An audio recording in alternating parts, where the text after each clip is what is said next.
حضرت ذوالنون مصری رحمۃ اللہ علیہ فرماتے ہیں، ایک بار میں دریائے نیل کے کنارے پر سیر کر رہا تھا۔ اچانک میری نگاہ ایک بچھو پر پڑی۔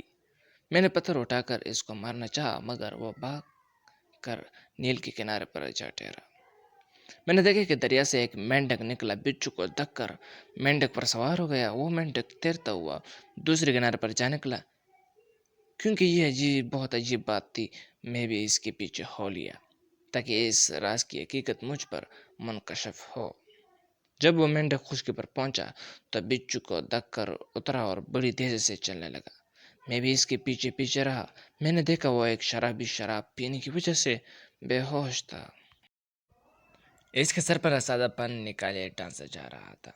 بچھو نے نہایت تیزی سے اس کو ڈنگ مارا۔ اسادے کو ڈنگ لگنا تھا کہ وہ ٹکڑے ٹکڑے ہو گیا۔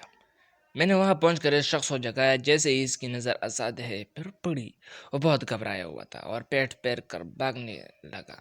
میں نے کہا، گھبراؤ نہیں، اللہ تعالیٰ نے تم کو بچا لیا، اور اس کو سارے قصہ شروع سے آخر تک سنایا کہ دیکھو اللہ نے تمہاری کس طرح حفاظت فرمائی۔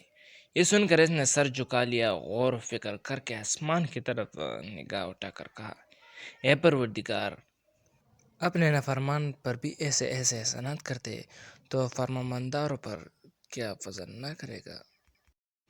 اس بات کو شیخ سعیدی رحمۃ اللہ علیہ نے اس طرح بیان فرمایا، قسم ہے تیری عزت و جلال کی، اس کے بعد کبھی تیری نافرمانی نہیں کروں گا۔ پھر اس کی یہ کیفیت ہوئی کہ اس کے آنکھوں سے موسلادھار بارش کی طرح آنسو برس رہے تھے اور زور و قطار رو رہا تھا، اور یہ اشعار اس کی زبان پر جاری تھے، اے سونے والے جلیل، یعنی اللہ تیری حفاظت فرماتے ہر بری چیز سے جو اندھیروں میں چلتی ہے، کیوں کر سوتی ہے آنکھ ایسے بادشاہ سے کہ تیرے پاس بہت ہی عمدہ نعمتیں اس کے پاس سے آتی ہے۔